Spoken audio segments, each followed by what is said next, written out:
In the name of Allah, the Beneficent, the Merciful, we thank you all for taking time out of your busy schedules joining us tonight. We are the Jock Brothers, and tonight we have a special show about rebuilding our nation, the triumphs of rebuilding on a foundation of truth. And we have two special guests that are going to guide us through a time to our present day. So just sit back, relax, join us, take notes. This is going to be a very inspirational and motivational show. That's right. My name is Brother Ahmed, and we are the Jock Brothers. My co-hosts, I want to introduce, we have two co-hosts. First, I want to introduce my co-host who's not here, but Jackie Muhammad. He's out doing the work. We all are entrepreneurs. So all of us have businesses, and at times we're getting caught up in doing the work to take care of our families and support our nation. My next co-host is Brother Kawi. He's a friend, he's a father, he's a mentor, a youth mentor, a real estate agent. I'm an all-around good brother, a supporter of his nation, of his family, of his community. Let's bring on with a warm Jock Brothers round of applause, our brother, Brother Kawi Muhammad. Assalamu alaikum, family. Thank you for tuning in to another episode of the Jock Brothers Presents Let Us Make Man. I really wish you would have introduced our sister first, but all praises are due to Allah. Again, we put together a wonderful show for you today. We got some sisters on this show today, and whose shoulders we stand on. I don't even know if they even comfortable with the words pioneer, but this is but hey, when you look back at this great nation and what we have accomplished over the last 40 years, man, you got to look at these sisters right here and the people they talk about. Now, as always, please go to YouTube and share the show. You can go to YouTube. You can look up the Jock Brothers, JAKQBROTHE. I'm sorry. Is it? Jock Brothers. You go to Jock Brothers on YouTube. Please share the show. A lot of people say that they don't get their alerts. So when you share the show, also hit the bell. And so we want to raise our viewership back up to the standards in which the Jock Brothers normally started. And for those that have supported the Jock Brothers from the very beginning by donation contributions, we thank you for that. And if you want to continue to support the Jock Brothers platform, you can cash app us at Jock. You can go to Cash App $ Jock Bros, $Jock Bros, JAKQBROS. Now, over a year ago, we launched an initiative, a prison initiative, in which we desire to put the Final Call newspaper behind the bars to our brothers and sisters. We're trying to reach 1,000. We're trying to get brothers and sisters to Final Call newspaper each and every week. As always, a 90-day subscription to the Final Call is $18. $18 dollar donation. And to get that Final Call behind bars for 6 months, it's $30. And to get the Final Call newspaper behind bars for a year, it's a $60 donation. Small amount of money to pay for the much it can do. So please support that initiative. And you can also cash app those donations, $ Jock Bros as well. And you can put prison initiative so we can know where those funds go. Now, of course, I don't know 1,000 people. I don't think any one of us on this show know 1,000 brothers and sisters that's behind bars. So we ask that if you know somebody that's behind bars, that you send that information to us. We have a website set up specifically for that information, is Jock Brothers Viewers at gmail.com. Jock Brothers Viewers at gmail.com. We need their name, the inmate number, the facility, and if you have the name of the chaplain that's at that facility, that's a big help. It'll allow us to go right through to where we need to go to. So please support those efforts. Please support that.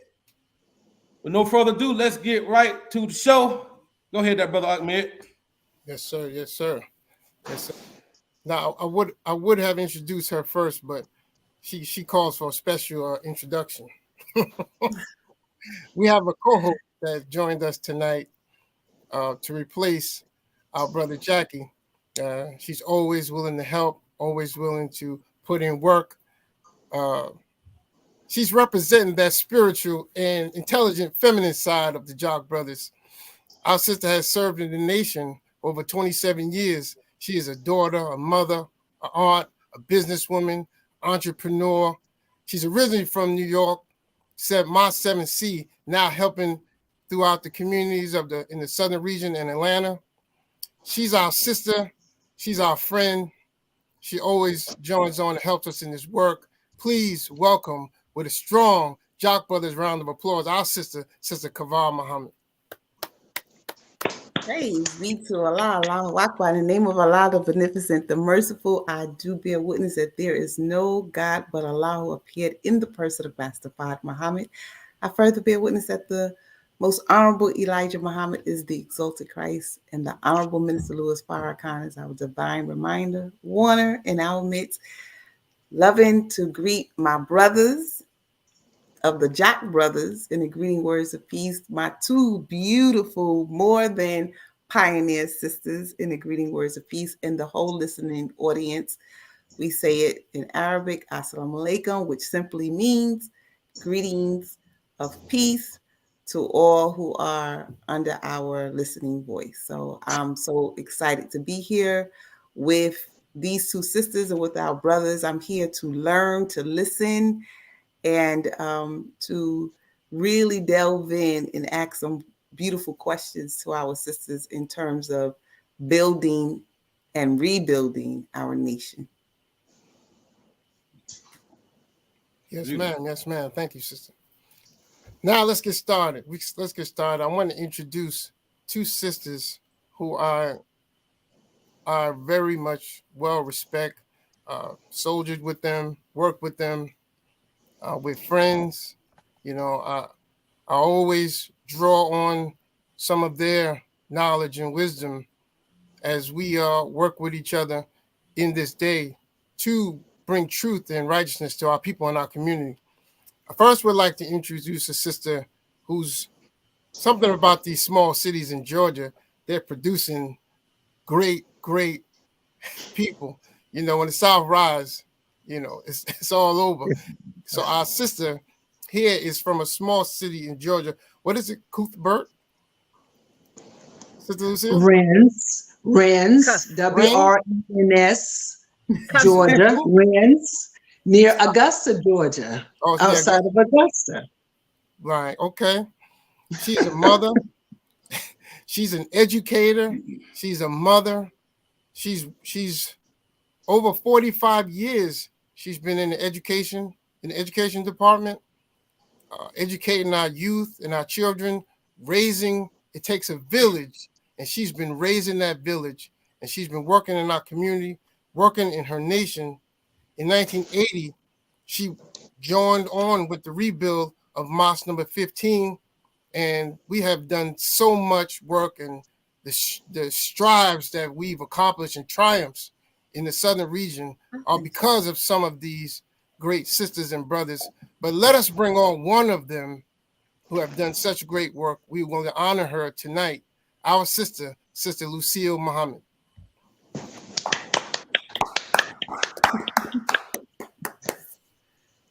Yes, ma'am.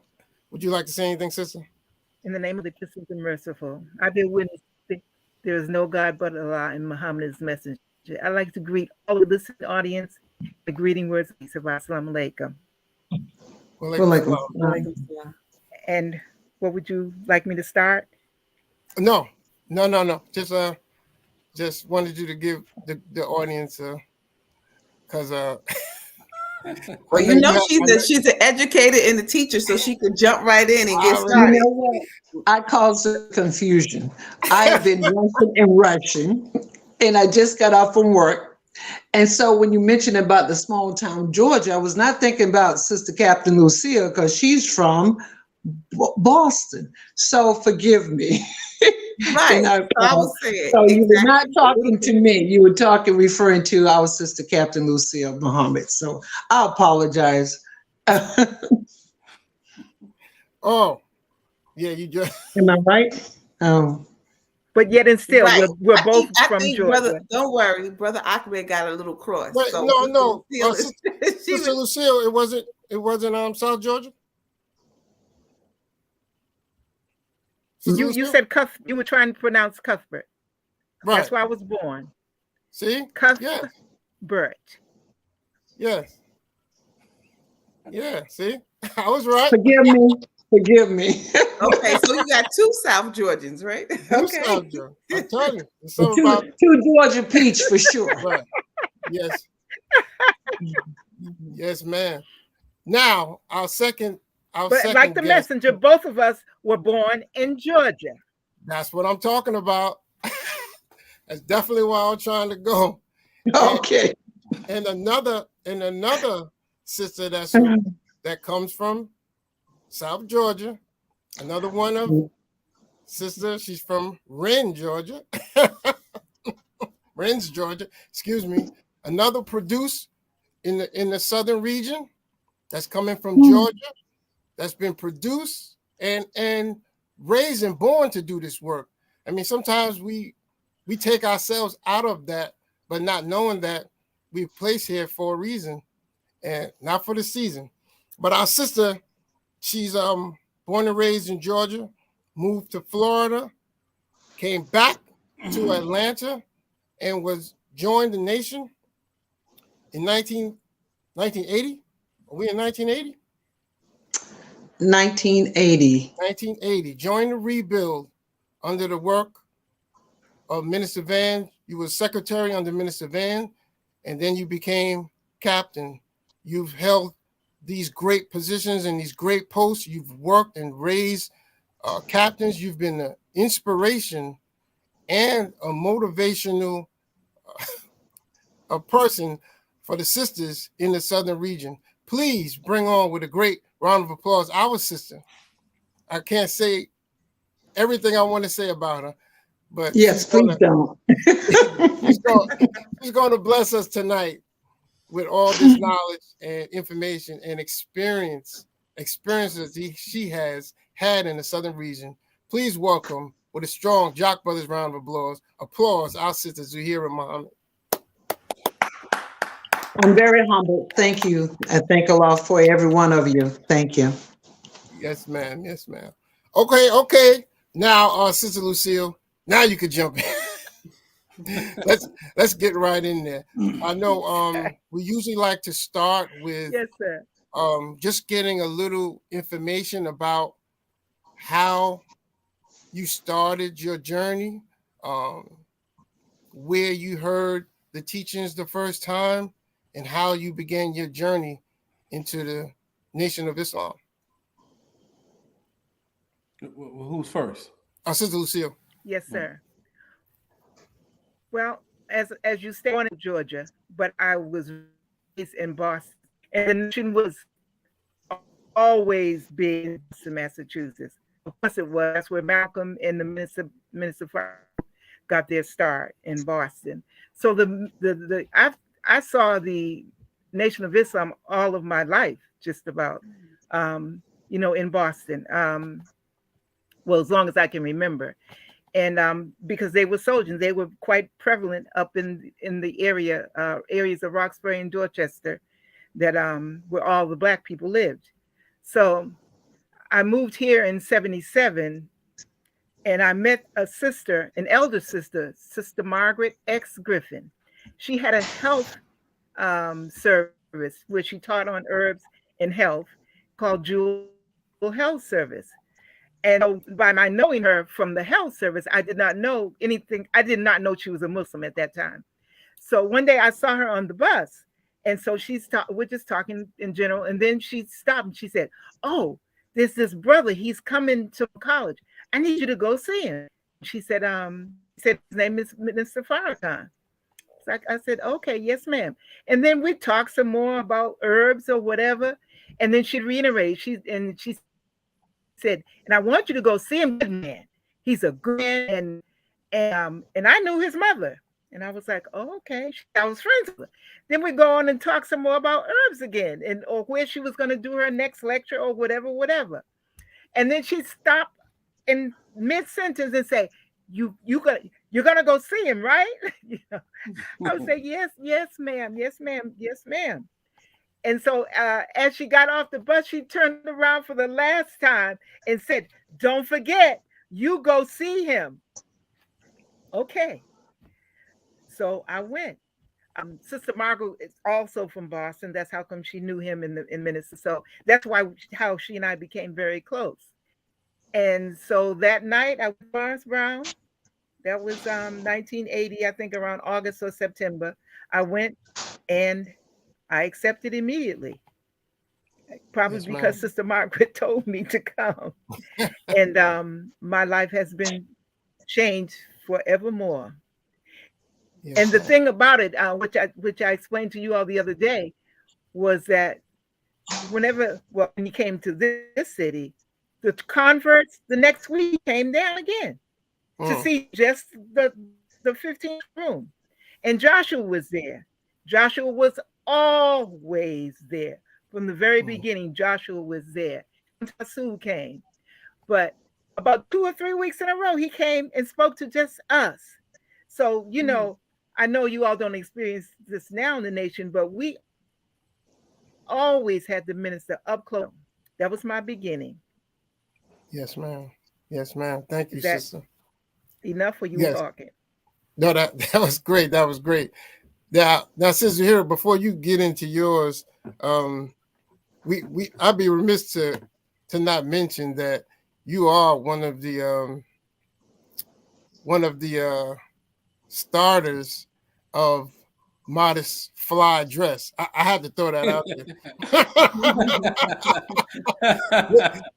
they try to give modest wear to a lot of people, but when you come through, you set the stage. And you always represent, but you make your own clothes sometimes, right? Or you put your own fashion together.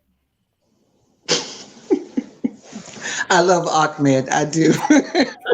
No, I'm serious. No, I'm dead serious, though. I know. Okay, but dear heart, let me tell you. Now this design is Sister Dorothea's design, right? And I do my best. And I thank you for the compliment. I think a lot because I try to represent. You do. And I should. So, but no, this actually happens to be her design. I can sew.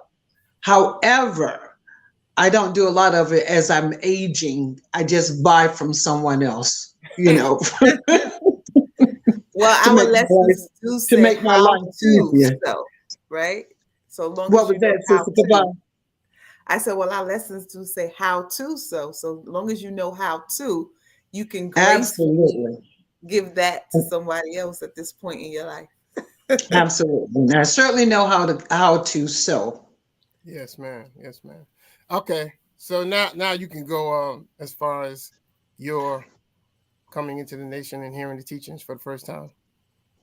Okay, it's hard to, when talking to we as Muslims, to be rather short and brief and based on once we've with the life-giving teachings of our Savior let me just go back and first giving praise and thanks to Almighty God Allah, the Christ, the Honorable Elijah Muhammad, and their son, their servant, their son, the Christ, the Jesus I know, the Honorable Minister Louis Farrakhan. I'm so thankful for this journey. I'm thankful to my mother, Mary Martha, who had 13 children. And out of the 13, I was chosen for this journey to find the 3 that we're backed by. So I give praise and thanks to that wonderful woman, even though I was not raised with my mother and my siblings, and I'm raised by my grandmother. but nevertheless, I was in her womb forming and being formed for this day. So as the Honorable Minister Louis Farrakhan taught on his mother, Mary, the name Mariam Mary. So I look at this wonderful woman who passed at the age of 51. So I would be remiss of not mentioning such a woman, that I'm here for this journey. Yes, ma'am. Now, I, as you mentioned, my home, I moved just 1976, actually. I started my journey to, started my first year of college, but gave that up because of my, your first love, you want to follow that person and that kind of thing. Well, I did at that time, which worked out so well, my journey. Yes, ma'am. But let me say that I always, in the back of my mind, I was looking for Jesus. And you would hear about the story of Jesus, especially around Easter time. And I recall even in school in the 7th grade, we watched this movie of Jesus in black and white, no sound, you read the caption. But what I found interesting was that they hated this man,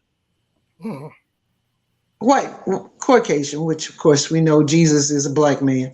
But I would always say to myself, if I'm looking for, why. I just wanted to know why I hate someone for telling the truth. I said, now, if I find someone that the world hates, that's the one for me.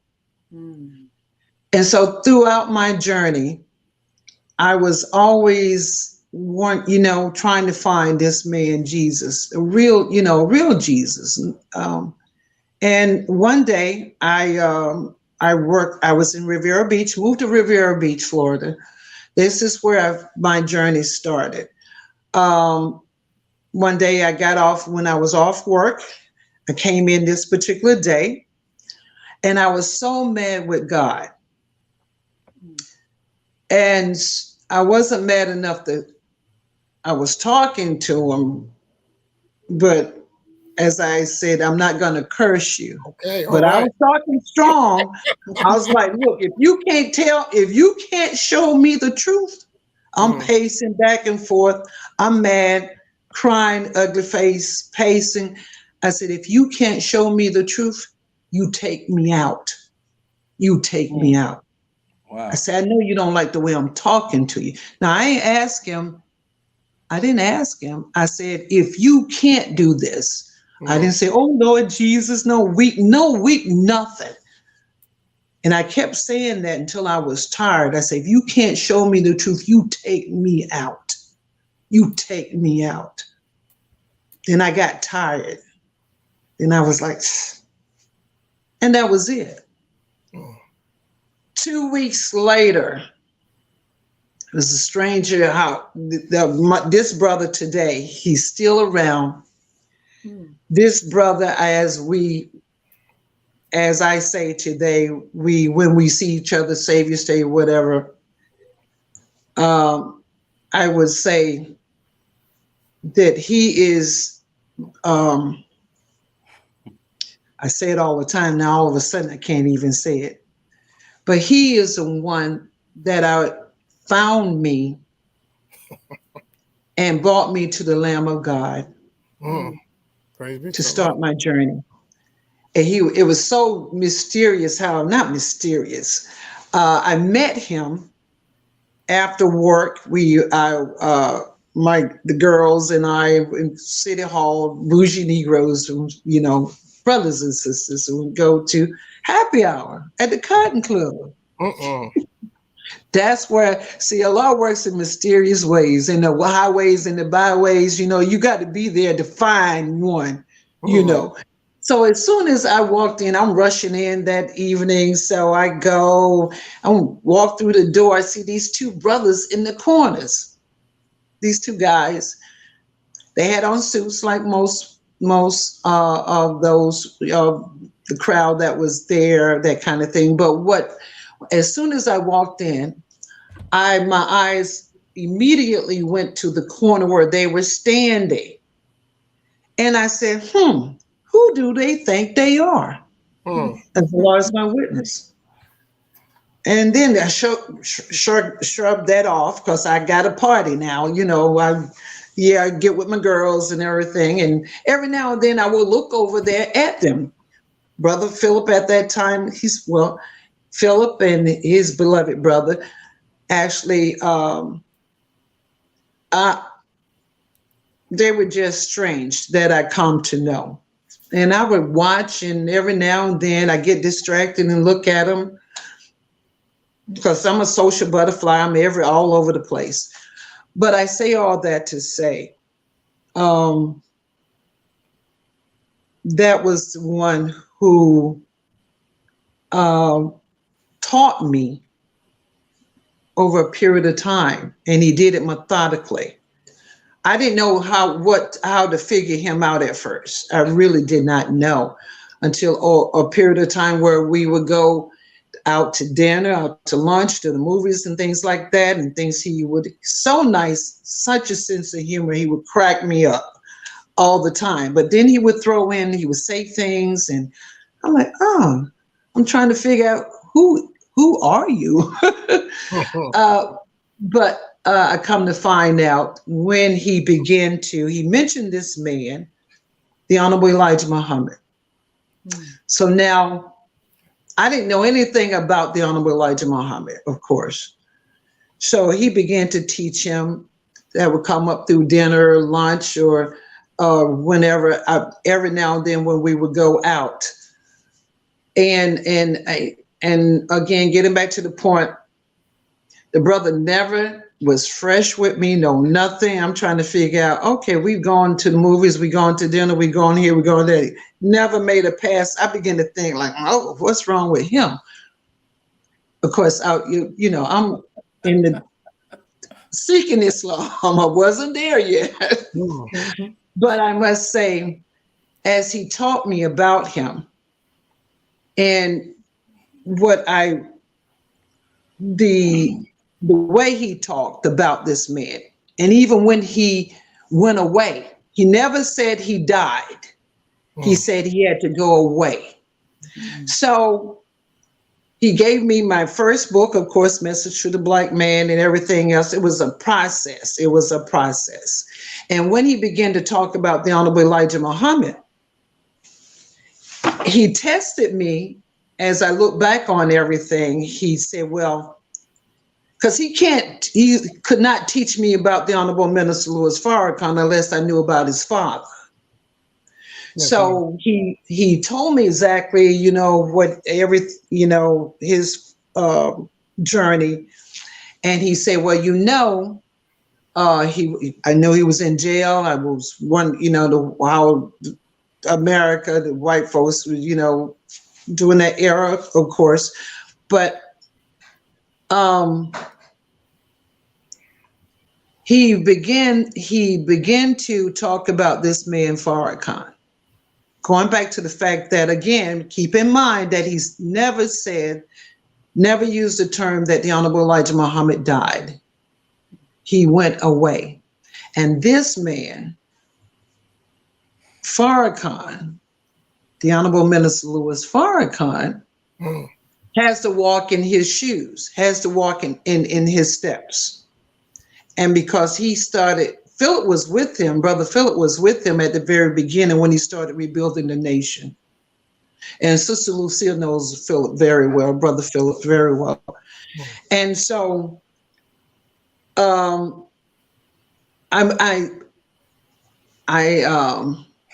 want to say, and I when it came to the Honorable Elijah Muhammad, of course, during that time, about the discussion and the controversy controversy with the wives. And I didn't have a problem with that, none whatsoever. When Philip said, the messenger had wives, I said, okay. So we go on, and then he would say it again. And another time, he said it again. And I said, okay. So the minister said, the minister has to walk in his shoes. I said, okay. Now, what I found interesting was that he gave me the tape. I heard his voice for the first time, never saw a picture of him. But when I heard his voice, I said, that's Jesus. I didn't say that to him at that time. So I say all this to say, I was looking for Jesus, as have told the Honorable Minister Louis Farrakhan, and I told Father, I said, I was looking for you. And so, and I know he recognized the fact that I recognized him. So that started my journey with this man, this Jesus I know. Yes, ma'am.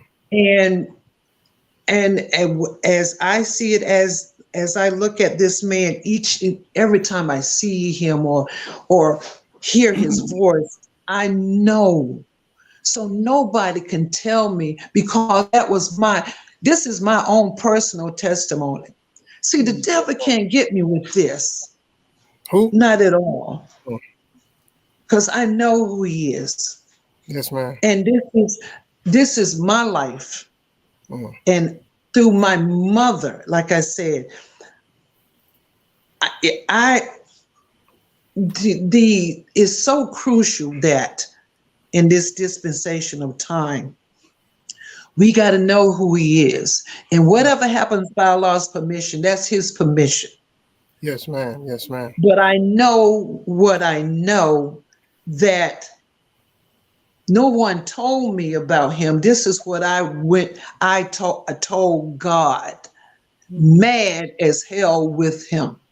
Yes, ma'am. Yes, ma'am. So where do I have to go? That's right. Don't. Okay. Calm down, Zuhair. Calm down. Wait, hold on. Before you get into that, because we wanted to kind of.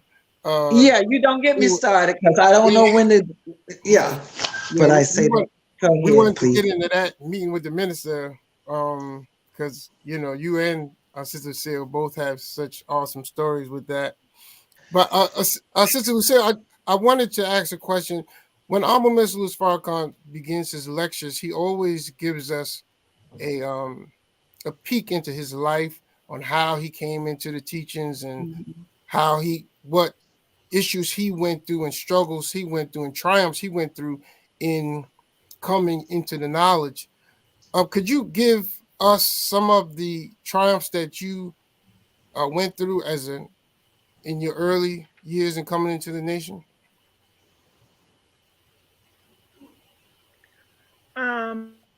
Yes. Triumphs. Look, the beginning, every triumph for me. Like, not that it was to me, but it was something that I was looking for, that I needed. I moved to Atlanta looking. I moved to Atlanta because, and the nation was there in front of me in Boston, but I had to come all the way to Atlanta to find where I'm supposed to be.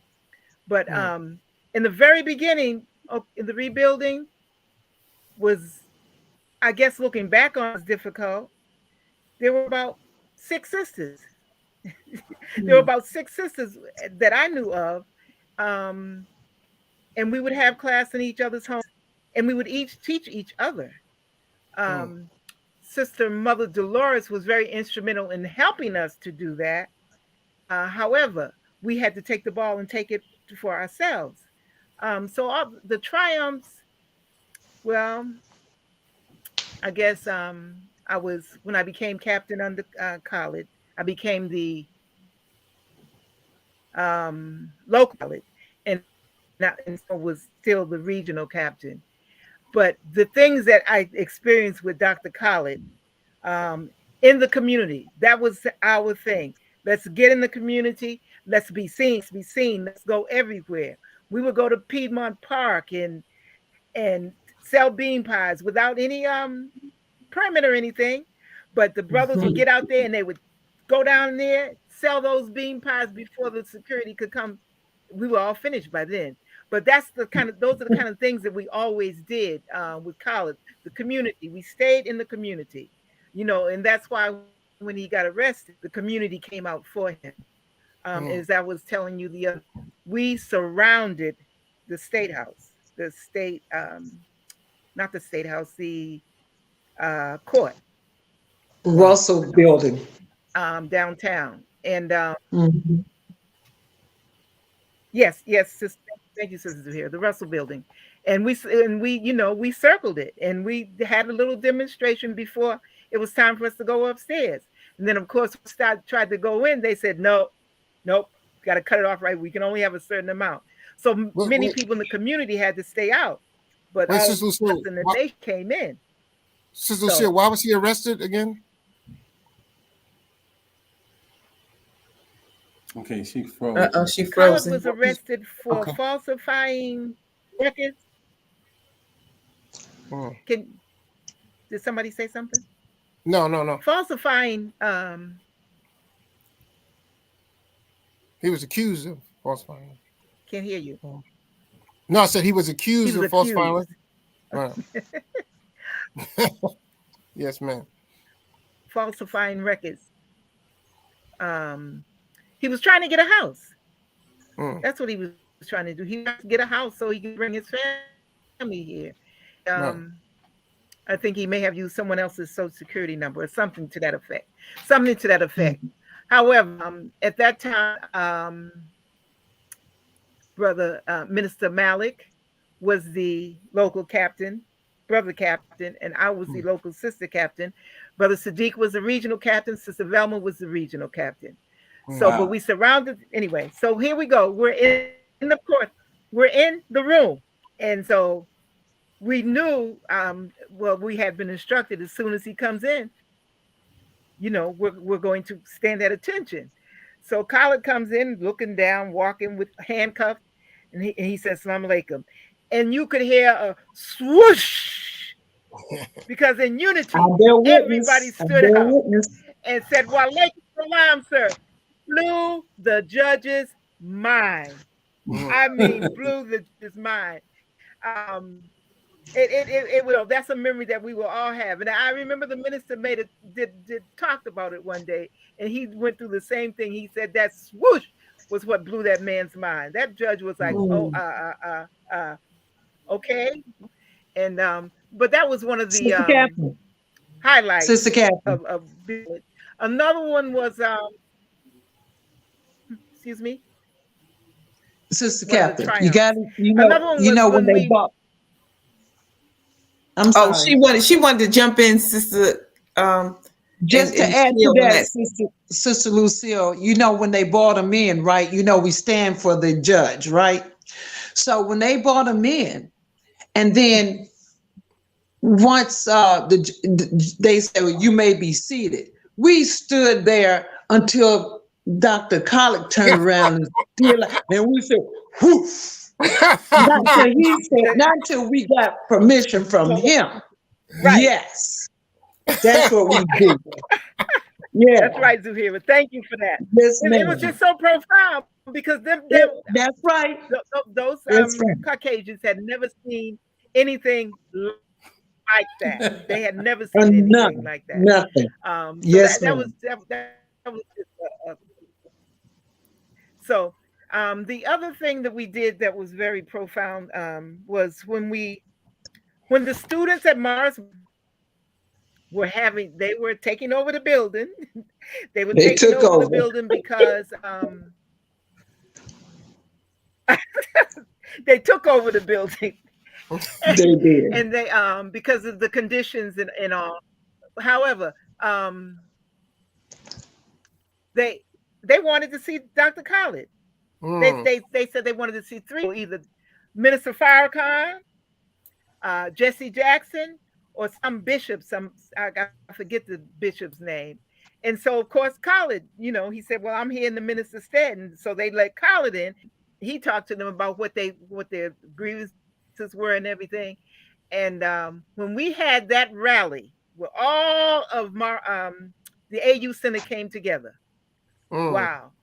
And those young sisters and brothers blew my mind. Wow. Because they were such great speakers. They were so determined to get what they needed. And it was because Khalid and Brother Malik helped them. Brother Tony at that time, Minister Malik, helped them to get it all together and go forward with what they needed. And that from there, that was Derek Bozeman was born. Yes, Powerful leader in the Atlanta area, and our little fireball sister Odetta Muhammad. She was there, and she spoke like she was 10 feet tall.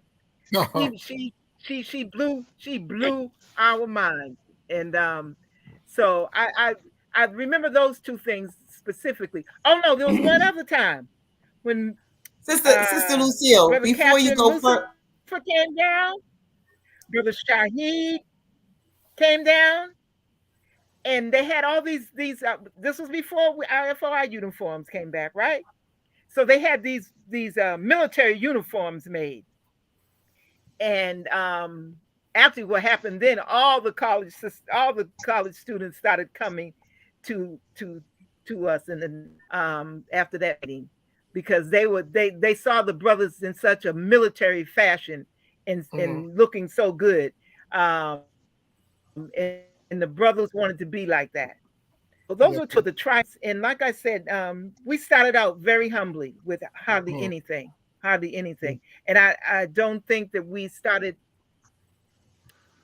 Well, that's how it was. We started out with little or nothing. One of my other triumphs. I'm sorry, Sister Zuhira. I know you'll be mad at me if I don't test one. What the sisters did under my leadership is yes. I don't like to use this term, but Zuhira likes me to use it. I was sort of a hustler. I knew how to get out and make money. You got to get out in the community, and what the sisters have always been famous for is cooking and their food. So let's get out there. So every festival, I bought the propane tank and the pot, got out there, and we cooked. Every time there was a festival, we were minister. We were out there, making friends. That's what we were doing, and selling money. fish sandwiches. And our treasury grew and grew and grew. Yes, it grew so much as at some point the mosque needed to borrow money from us. Yes, ma'am. So those were some of my triumphs. Sister Kaval, what did you want to mention now? No, I just wanted Sister Lucille to kind of give us some years so for us young people can put it in perspective. She was talking about those triumphs, but kind of give us like what year were you talking, and what was the name of the school? Because you kind of went and muted that you took over, or that the brothers and sisters took over.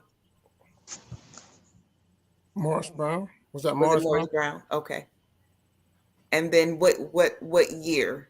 What year were we speaking of when we're talking about this time frame of your tenure, Sister Lucille? What years? Let's see. Around 86. 86. Around 86, ma'am. I believe. Okay. So I have a question. I want to go back a few years prior to that, though. I'm fascinated with Savior's Day '81 and that lecture. But when I look at it on YouTube, it's just a still picture of the minister. And so I know the lecture was great, but I'm really fascinated. I want to know more about the atmosphere at that time, and I know you was there. So I want you to talk about, if you may, that time and what led up to that moment in Savior's Day. Did you hear me, ma'am? Well, Oh, yeah. we had our study group, and so they were talking about Savior's Day. I didn't know what Savior's Day was. I didn't know anything, you know.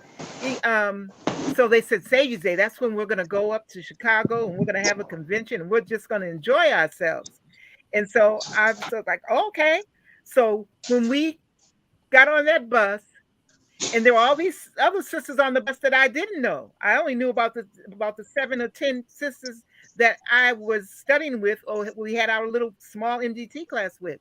And then all these other sisters came on, and they were some of the pioneers who, which I later learned, the minister had set it up where he had the pioneers in one session and the new believers in another session, and he was not ready to bring us together yet. So you I saying didn't find that out until much later. So Savior, sir. I tell you saying so during I that didn't hear time, during the rebuilding of the nation, you're saying the Honorable Minister Louis Farrakhan would come to Atlanta and he would have 2 different study groups at the same, but y'all didn't know of each other at that time. He had a study group with you in it and another study group with pioneers in it, but y'all didn't know each other was I guess under Minister Farrakhan.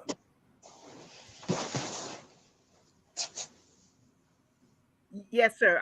I did not know that they existed, you know, except the few that he allowed to come with us. Like I mentioned before, Sister Mother Dolores and a couple of others who came to the study group where we were. I think Brother Sylvester was my first captain, if I'm not mistaken. And Sister Quintel, as Brother Van mentioned last week, was our very first captain. And like I said, we were just newbies. All of us were newbies. But the study group, and getting back to what Sister Zuhira said, our study guides were the books of the messenger. That was what we studied. Every time we met, that's what we would study. And as we say now, parse the words and talk about it. So that whole year, well, that was in 80s. And so we only fought 4 months before Savior. And so when they started talking about it, and I was like, oh, okay, we're going to go to Savior's Day. And it's, you know, and it's dead to expect. And you said the other day, well, how was it to see all those headpieces? There weren't a lot of headpieces. The sister, there was, but mainly what I saw with the pioneers wearing were fezzes at that time. Is that right, Zuhira? Zuhira? No, actually, my experience, it was, you know, my first experience, I tell you, I remember Sister Captain from Tampa. She had a headpiece on, but in the Sister Captain, Dolores had the style went under the messenger, you know, the pill box sort of style. But it was like the scarf because we were just getting started, but not pretty much the headpiece. Only with the headpiece was those prior to pretty much, but the new converse and coming into the nation as far as the minister started rebuilding, no, because Brother Philip had to teach me how to make show me a pattern for the headpiece. So we were not, because there wasn't a lot of sisters around actually. Yes, and we got, yes. And the draped scarves, of course, pretty much that was standard. Yes. Now, Sister Zuhira, you were both of you were captains. Yeah, so it was, I remember even Can she hear me? Go ahead, man. I said both of you were captains, and you were a regional captain. Sister Lucille's local. Coming into these positions, now you're. Well, we're all still growing. The minister said that we're all growing, and there's no period that's put on us until we are actually in the grave. So we're all always growing. They give you a position now to now teach and train women. Now, given this position, how were you able to kind of grow into it, kind of marry it, and take a position that is an awesome position to have? You know, how did it affect you? How did you grow into it? Well, let me first say, as I like to mention that, I'm sorry, sis Captain, go ahead. Should I continue? Correct. I started as a local captain. Yes, ma'am. I started out as a local captain. However, Yes, Minister Rockman, when Kyle went to jail and Minister Rockman had to take over for a point of time, he decided there would only be one captain, and he chose me. So then I became the regional captain. But at that time, we didn't use a lot of titles, regional, and that it was just captain. But I became the regional. So yes, ma'am. Go ahead, Sister Zahara.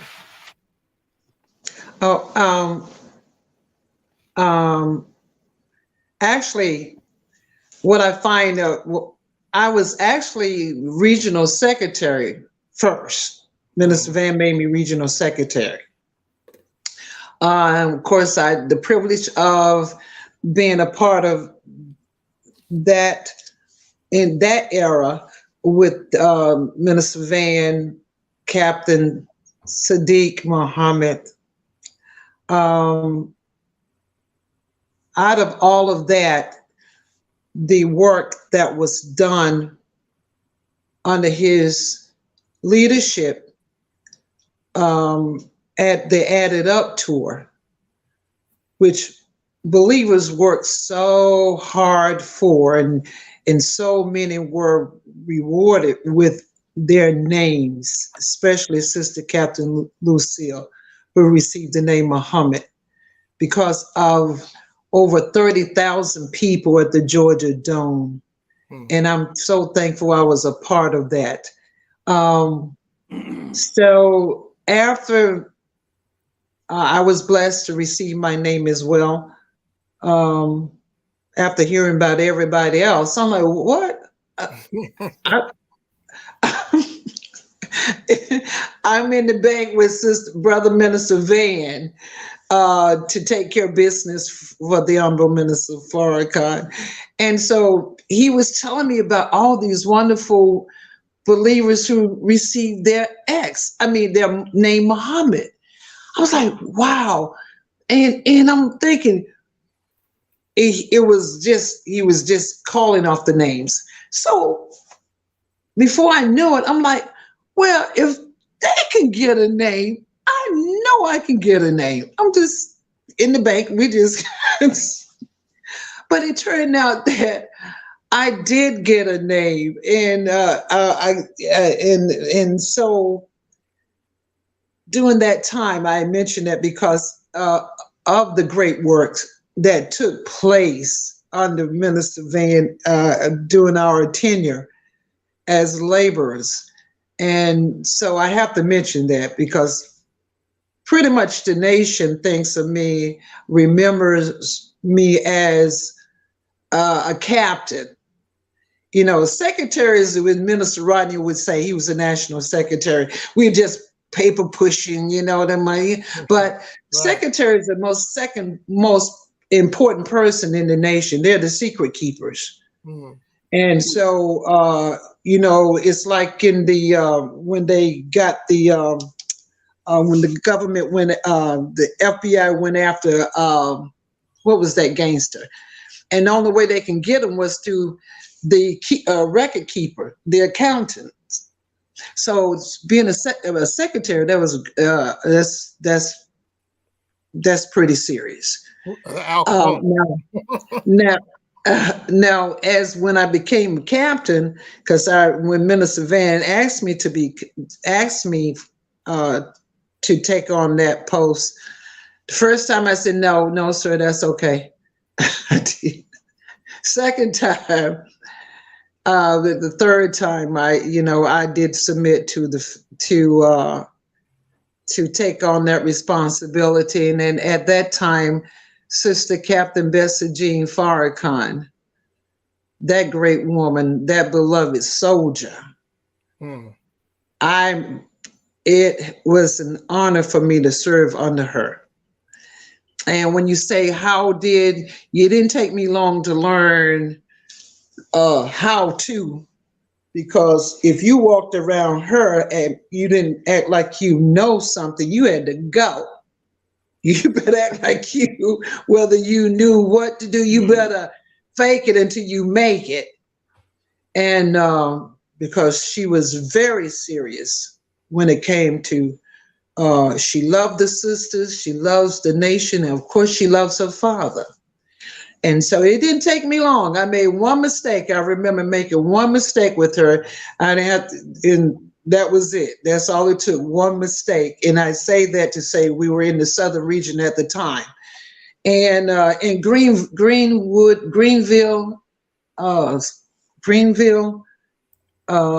Mississippi. South Carolina? Mississippi. So Mississippi. Yep, Greenville, Mississippi. And so that night, the minister was teaching so hard, all the time. So at that point, I had to gather the sisters together for first for the when we started with the monies, having to collect. We had to really work as the secretary, collecting monies.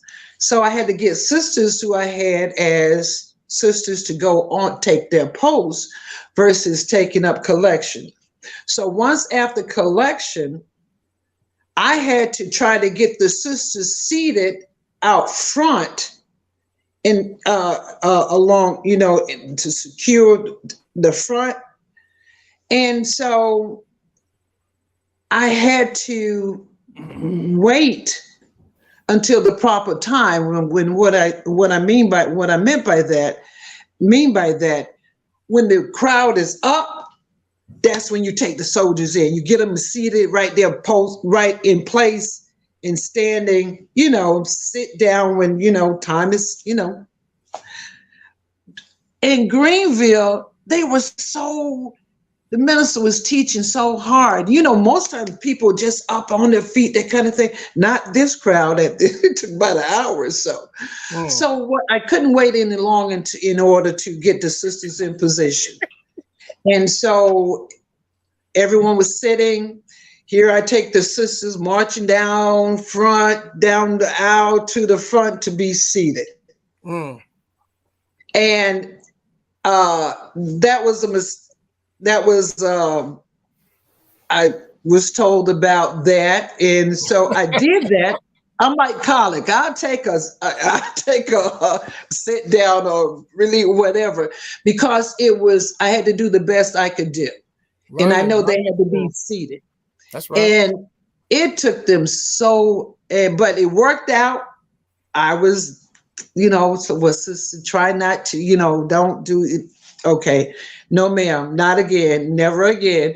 Yeah. But in Miami, Florida now, when we were on the tour, Added Up tour, it was easy when the crowd was so happy to see the minister, and every time he would say something, they're just up. So here I am having responsibility with the sisters to go and, do the charity and then come back here, get in line, that kind of thing. So Sister Captain is sitting there up on stage. I'm to the right of the stage. And as soon as the crowd stood up, go, go, go, go, boom, boom, boom, boom, boom, boom, boom, boom. I looked up there at her. She winked at me with the approval. That was it. Yes, But I say I am Sister Captain Bessie Jean and Sister Captain Shirley Muhammad. Those soldiers, And I think now I have war stories. I have my good stories. I'm like, oh my goodness, oh, kind of stories too. But I would. I'm so glad I would never. I regret nothing. I regret nothing. you And have, long as we kept father safe, and like she would tell the sisters, like anything happened to my father, I'm coming after you. That was my captain, kind of captain, you know. So, but yeah. And that's what I'm pretty much known for, as being a captain. Sister Captain Betsy Jean Captain. You know, I said, okay, I receive it. yes, ma'am. Even Yes, to ma'am. this day. Even to this That- day. The excuse me, Sisters Who Hear, the name of the tour was Stop the Killing. It started out with the Added Up lecture. And you guys, Right. you guys have to keep the years relevant too, because Sister Kaval likes to hear the years. Well, Sister Kavar, Okay. And, well, I'm a senior now, can baby. I say that I'm a senior now, so it's gonna take a minute. Oh, go ahead, Sister Gap. can I'm I sorry. say this about working as a captain? You know, it starts with love. Starts with love of your nation Yes. and love of Black. Because if you have that, you wouldn't be able to do it. Period. So you just go from there. You put all you can into it because of the love that you have. Love. And to me, that's basic, and that's and you will find, yes, and you will find sister captains from the South. Is that love? It was that love that they had for the Black woman and the Nation of Islam. Yes. Yes, Yeah. ma'am. If you all would bear with us, we're just going to go into our commercial break. We just wanted to give props to some of the sponsors that we have. So if you would give us 1 minute, Brother Kawi. Certainly. Yes, thank you. Yes, ma'am. Once again, thank you for tuning into the Job Brothers Presents Let Us Make Man. I am, believe it or not, truly enjoying the history of the rebuilding of the nation and the works these sisters did. As always, we always like to try to get everybody to share the show because, again, this is important history that we don't talk about on an everyday basis. And of course, when you share the show, hit the bell so you can be alerted to future Jock Brothers shows. Of course, we have a prison initiative that we launched last year, and it's you seem to be growing at a rate that we even surprised at. And that's where we're trying to put the Final Call newspaper behind the bars to 1,000 of our brothers and sisters. They say if you was to give away a paper or sell a paper, that paper will touch the hands of seven of our brothers and sisters on the streets. But imagine how many hands it'd touch if we put the paper behind bars. And so we really try to get this word out to our brothers and sisters that don't have an opportunity to get it on every day. And so again, if you want to donate to that endeavor, it's $18 to get the paper behind bars to our family for 90 days, $30 for 6 months, $60 for a year. So once again, to send those donations, you send it to Cash Apples, $ Jock Bros, $ JAKQBROS. And again, if you know of anybody behind bars that would like the Final Call newspaper, you can always send the information to jockbrothersviewers@gmail.com. Again, we'll need a name, inmate number, facility they located at.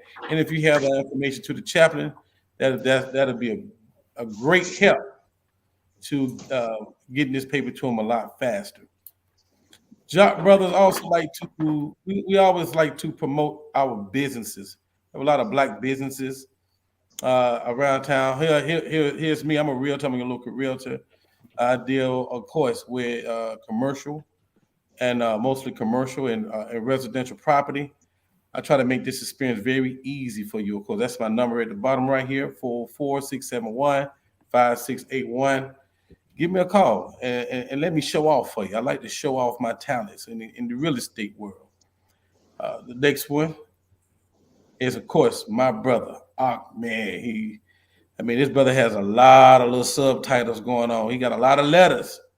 He added another letter to his name. He's now Arthur. And this is his first work right here, Bilal and the Bullies. Please support my brother. Please support my brother. I'm personally, I got a couple of applications for him. I'm ready to give them to him because I'm trying to actually get his books in the local libraries in Clayton County so that we can get out to all the elementary schools. Bullying is a big deal. So we actually have somebody actually addressing that and Yes. in a style in which our youth can relate to and understand. So support our brother. As you can see, I want to read your information, but it's www.bipublishing.com. And you can also support him by going to Amazon.com. And again, Bilal and the Bullies. Last but not least, our brother Jackie Muhammad. This brother is his business is really growing. And he has a business called Supreme Waste Removal, in which he has a dump truck business where you can get 20 footers, 30 footers, 40. I'm sorry, 20 yarders, 30 yarders, 40. And he can give you a dump truck and dumpsters, and he really make it easy for you to do that what you need in terms of moving or just demolishing things. But yeah, he has quite a few dumpsters, and I checked around. He has a very reasonable, very competitive price. I think you'll absolutely like that. You can reach him at 404-957-7639. Support the Job Brothers. Support the businesses that we have. We all we got. And so, of course, we got our sister. We can't forget her, Sister Bob Muhammad. If we didn't show this right here, we would be in real trouble. Can you talk about your business, Ms. Kava?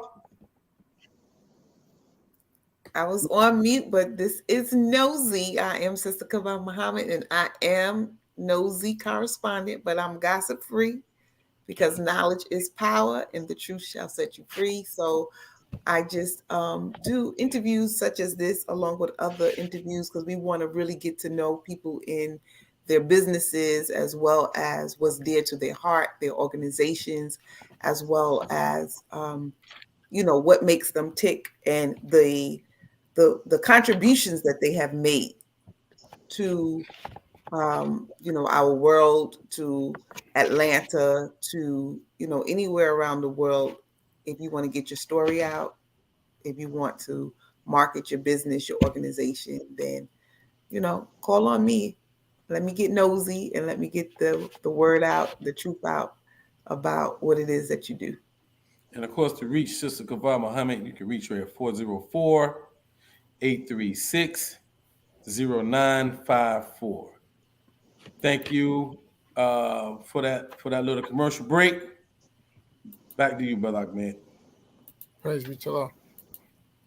Okay, so and we getting into the closing phase of the show, and I wanted you both to get a chance to now, speak on the your relationship with the Honorable Minister Louis Farrakhan and some of those testimonies in the helping him rebuild this nation of Islam. That is a beautiful picture, Sister Zuhaira. You put chills in me, so I know the audience. I thank Allah. I am so thankful. I really am. I'm a blessed child. I really am. Yes. So, if I may, and it's so. Before. Go ahead, Lucy. I'm Sister Lucy. I'm sorry. Well, if you wanted to speak on some of the spankings As you I got told- too, you can talk about that too. Oh, you're talking to you're talking He's to really trying to Zahara. get nosy now. As I stated, I'm on to him. I've been on as to my stated before, beloved nephew. we were blessed to be up. you know, Zuhaira, that's Ahmed. We know him. We love Oh, him. yeah. We know him. As I stated before, we were blessed to be of that era where you could be up close and personal with the Yes. Honorable Minister Louis Farrakhan. Yes. You be in the same, you be right there in the room with him. You know, you talking to him, right? You know, I'll never forget the one time that we were my husband and I, we were asked to, Lucifer said, well, can y'all stay here because Brother Salih was who was at the time, and he went into his in the middle, and Minister and Mother were there, and he asked us to stay until they got back. And oh my God, we talked to Mother. All Minister retired, of course, early, and the thing that I remember most is I had asked Mother Khadijah. I said, I made would you for the minister because I heard he liked carrot juice, and she said, oh, let me see, sister, let me see. And so she came back out and she said, yes, he said he would love to have some. And of course, she drank it first. And that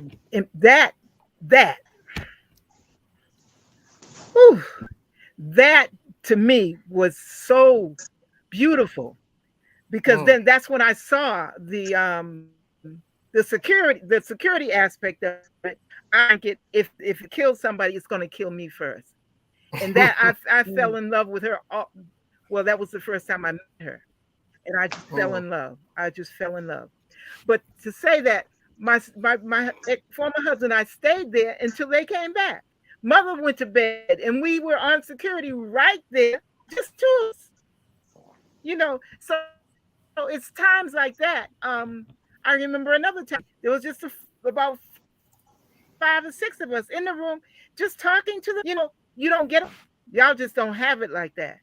But many times we were just sitting in front of the minister, one-on-one, just a small group of us, and those memories I will cherish for the rest of my life, because it's like overnight he blew up, and now you can't get near him. Yes, ma'am. Wow. Yes, ma'am. Fazil? Well, my journey, getting back to, I'm gonna have to go back a little bit. In 1980, as I mentioned about Brother Philip, brother would be with the minister constantly, even as he would say, I slept in the bed with them, you know, because the minister would be teaching from sun up to sunset. And I recall, of course, my first time meeting him. I've been listening to him. I registered and everything. And Philip, again, my savior, who brought me to this man. 1980, Orlando, Florida. Philip, the minister was going to be in Orlando. So he asked me, he said, you want to see the minister? First, again, never saw a picture of him, no nothing, just the teaching, the tapes.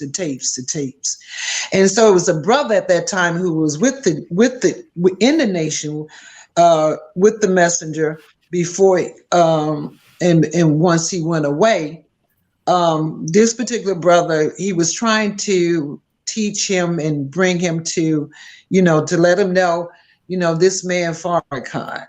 So he took we took the trip to Orlando, which was a 4-hour drive from West Palm Beach. And I was so excited that I was going to finally see this man. So when we got to Orlando, Brother Philip put me in the hands of 2 sister captains to come to find out and to know.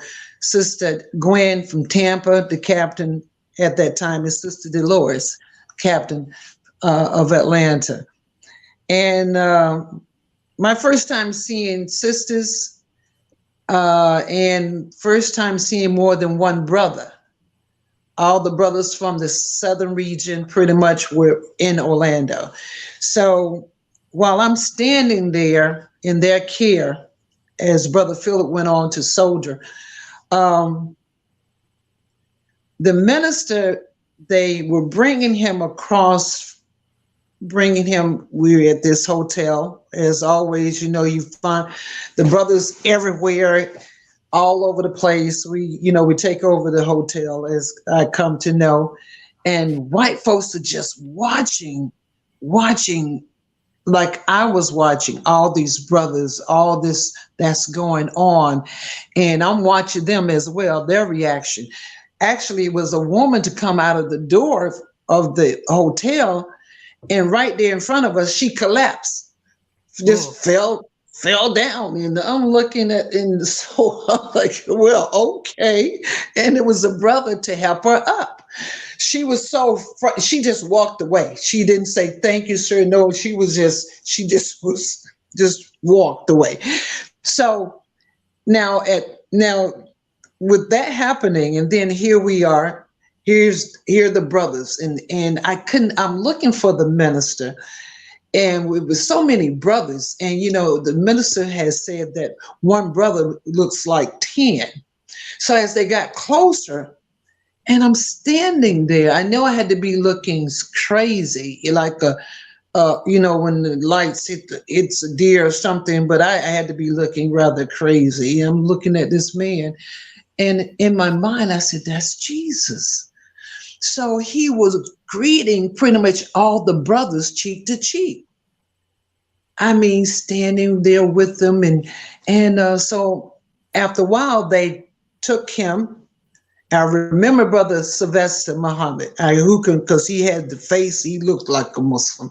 And there was another brother, couldn't remember, but they had him locked in arm in arm and getting ready to take him inside. But at that point, he slowed up a second, and he looked over in our direction, the sisters and I, the 2 sisters, and I'm in the middle there.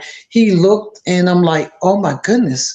And then afterwards, he's going in, and then there was this other brother. So the other brother, come to find out, he is Minister Akbar Muhammad, of course, with his case.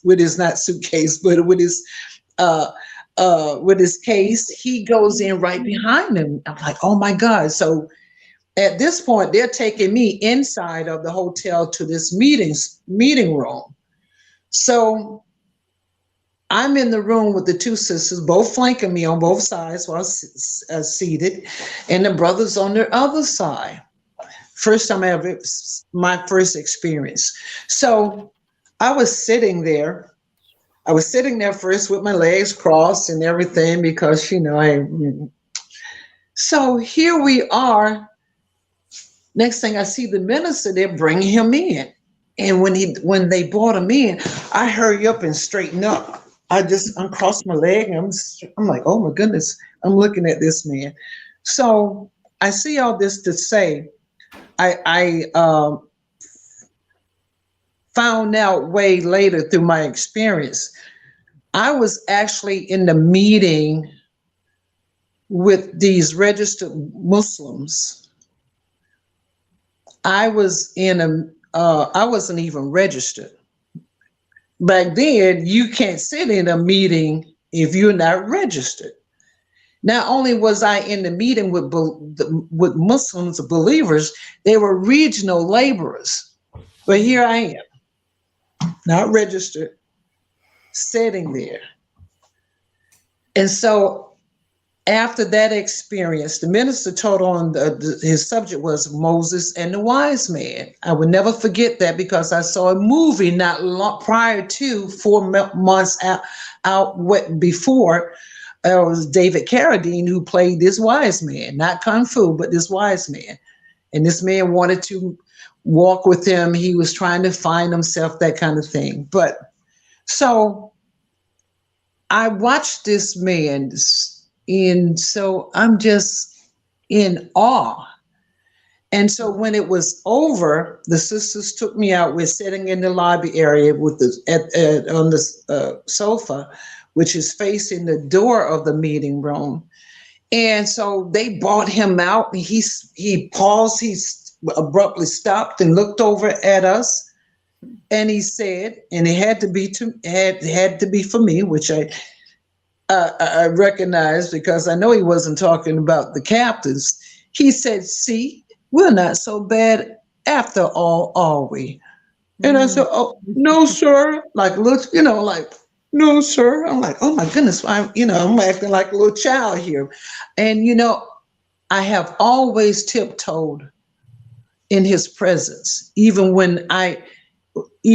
1980, because I recognize this man, this Jesus. Yes, So long story short, it's so much, and that's why we should write our memoirs. That's right. That's right. Because That's we right. have so much to say and tell, and then even if nothing but to leave it for our children or whomever. But it's so much that we have to give and say about this man. Right. So, and actually, he asked me to write him in 1994. He said, "Daughter, write me. He said, "You won't feel better until you do." He called you daughter. However, never written a letter. But what did happen just last year, I did get a chance to say what I wanted to say, but it was in person. It was at the Palace in Phoenix, Arizona, when I sat with him and mother and his daughters for about an hour. And so I'm just so full of I would kiss the minister's hand, when he would motion to me to come and that, approach and that kind of thing. But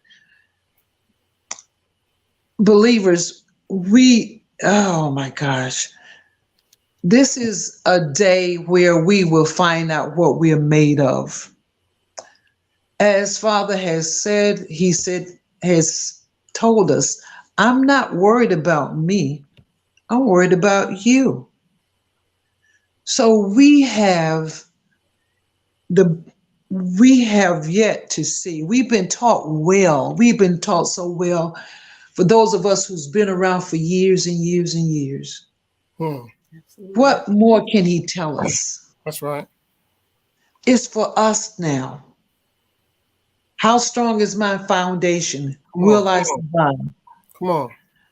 I won't know until I take the journey. Yes, It's ma'am. easy to say. It's like, and Minister Abdullah said once, he said, Judith did not set out to betray Jesus. He had no clue, no idea until he had to take the journey, walk in those shoes. When Jesus told him the night before, "You will betray me," they're like, "Oh, no. Can you imagine? Walking with them all this time, and then this man of God is saying, "You gonna betray me?" So this journey it's about self. It really is. Yes, ma'am. And so Muslims, we're gonna find out what we're really made of. And we seek refuge in Allah, but whatever is Allah's by his permission. He allowed us to come into his house, his universe. So I'm thankful. I am so thankful because without these three, we are backed by Allah, the Christ, and this Jesus. The three, and he's backed by two. And with during this dispensation of time, we're going to have to be close, but then a lot of us going to have to love some from a distance. you know, because again, we have to safeguard our salvation much as possible. You know, we are fighting for Islam, and we're going to win. We're going to win, whether I see it or not. But Islam would never fall. This nation would never fall again. That's right. So we pray that we will, when on his return, Yes, ma'am. that he will say, "Good and faithful servant." Yes, ma'am.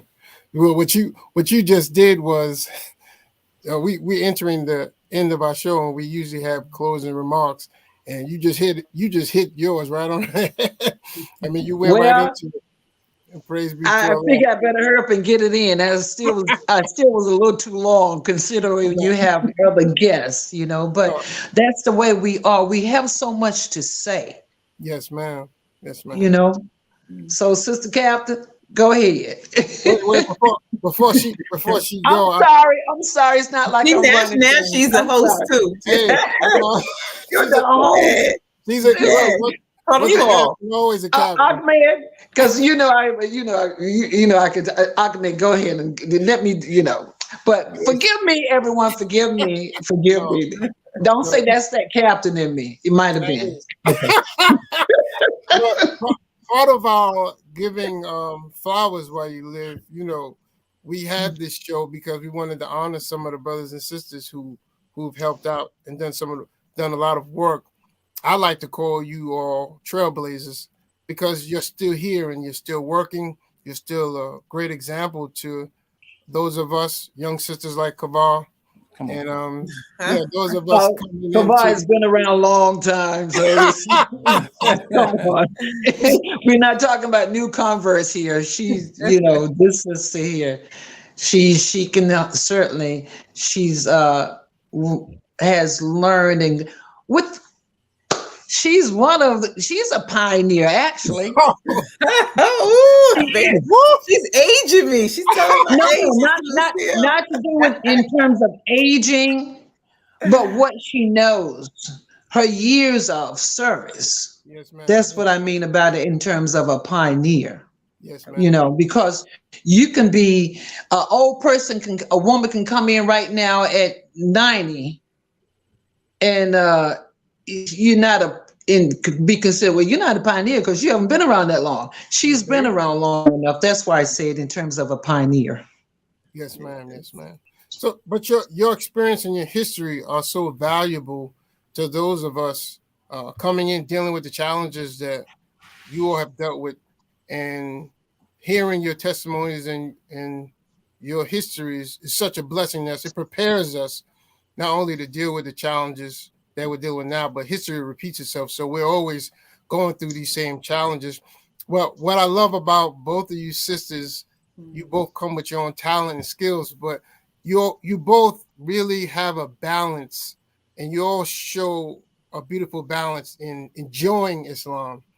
You know, we can soldier, we can have a event, and you all are there at all the events, and you're all showing modesty and culture and refinement when it deals with women in Islam, and I really love that about both of you. Sister Lucille, your closing remarks for the show tonight? Yes, sir. My closing remarks would be, I would just like to thank a few people, because without them, we were such a small unit, but without them, I would not have been able to do it. And starting with Sister Ornetta, Brother Robert's beautiful wife, one of the best seamstresses in the nation. She was approved by Sister Captain Amina Rasul to make the gun before the factory came back. Our beloved Sister Ornetta, she worked beside me as my first officer while I was captain, and she worked tirelessly. With all of her 8 children, she still helped me. I will never, ever forget her, and I love her for that. As Yes. we mentioned before, Sister Annette, Sister Robin, may Allah be pleased with her. Yes. Sister Yes. Anjael, Sister Barbara, Sister Hadia, Sister Anna, Sister Roberta, Sister Deborah D, Minister Mariam, my Vanguard. In the early days, Sister Antonia was such a me, Brother Van's wife, and so many others. Oh, Sister Dorothy, may Allah be pleased with her. She cooked every Sunday. See, this thing with the homeless didn't just stop. Brother Tony, then Minister Malik now, he started going out and getting homeless back in the 80s. And Sister Dorothy X. Lofton would cook Yes. every Sunday for the homeless. By herself, she'd make the entire meal. So I could never thank Allah enough for us. And I know there are some others that I'm forgetting, but maybe because I don't see them anymore. But the ones who are still here, I thank them from the bottom of my heart. Yes, ma'am. Yes, ma'am. That's it for me. Continue to bless all of us with the light of understanding work, because we'll some later. Yes, ma'am. Walaikum salam. And Sister Kaval? Well, I have been here like a bee on the wall, and I just feel all buzzy because of learning the history. I know that I have been able to see both Sister Zuhaira in action and Sister Lucille in action, and been able to serve in my time with them under the protocol department. And so I think it's really beautiful because the Holy Quran says that, those who go out first are unlike those who come behind, though they both have their reward with their Lord. And so, definitely when you are a trailblazer, Mother Sanetta Muhammad talked to us about being a trailblazer. So, when you a trailblazer, you going through a path that has not been cleared. Come on now. So you're getting hit with brushes and scrapes and bruises, and you have to cut down some trees, and you didn't know what hole that you might have fell into or tripped over this rock. But those who come behind you, once you've cleared that path and cleared the way, we get even though there still may be some things to trip you up, but you have a path, an easier pathway. So I want to thank both of these sisters for, helping to clear that path in their time and giving us a easier passageway to walk through. And the fact that, they are still here, because a lot of times people say, what we did, what we did in the past and what we did in the past. And that's great.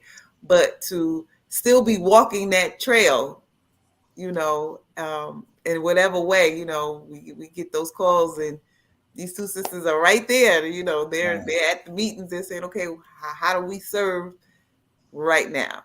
And so I just want to just show some gratitude. Thank you, sisters, for your story, and thank you for continuing to make stories. Yes, ma'am. Yes, ma'am. Thank you, Brother Kawi. Yes. So I have the pleasure of being at the same mosque with these sisters, and I see them all the time, and I walk around them not actually knowing how much of giants they are. They don't even talk about it. They just go about their business every day, like they haven't did nothing. But now I get a chance to be on this show, and I hear y'all great contribution, and I'm totally moved by the fact that they just soldiers. We hear all the brother stories, but it's an honor to hear the sister stories, and they carry themselves with just so much self-respect, and I see how people just gravitate to them, and they so cool, calm, and collected every time I see them. I actually had a chance, to talk to Sister Zuhaira more than Sister Lucille, but she never put on the fact that she served like this. She don't. You just in conversation, she just talks to you like we on the same level when she a giant. I'm walking around with a sister that's just doing big things. And Sister Oh. Sis, I called you Captain one day. It had to be because of the way you carry yourself. It's just something about you. I was like, "Well, how you doing, Captain?" You know, it's just the way you, just your aura, your presence. So I had to get. So that's where that came from. And so I just like to say, you know, it's an honor to have you on the show. Judging by the comments that we have, that I was reading, y'all had a lot of people that absolutely respect the service y'all gave to the nation. And man, I just wish I was around during that time to witness it. But I am around now to hear it. And you know, I just won't forget your stories. I always got you to refer to in this show to refer to if I want to go back, you know, take a little walk in history as to what I missed and what I should have been a part of. So thank you for your service. Yes, May I say, beloved, with all that, that's a law. Anything of good, that's a law. That's right. Anything that is me trying to be a Muslim, and that's the sentiment of even with Brother Philip. You give him kudos what he's he takes it right off him. He say no, giving praise and thanks to Almighty God Allah. Anything of good, that's Allah. Anything else is me as a Negro striving to be a Muslim. Yes, ma'am. Yes, Thank ma'am. you. You know, as we close, you know, we went into the history and all your triumphs. Soon, we wanted to invite you back. You know, I was thumbing through the MGT manual, and I wanted to bring y'all back because there's a lot of issues we got to deal with, you know, in the MGT manual. So, just wanted to invite y'all back for that. And you know, we can never tell it all. We don't have, it's time will not permit. It's really, that was just being scraping. And That was the surface. Thank you. Well, wait, let me say this. One thing, Sister Captain Lucille and Sister Captain Zahira, they don't let them try to fool you because they steady trying to get in the MGT class, but they know better. Brother Ahmed, you're not fast enough.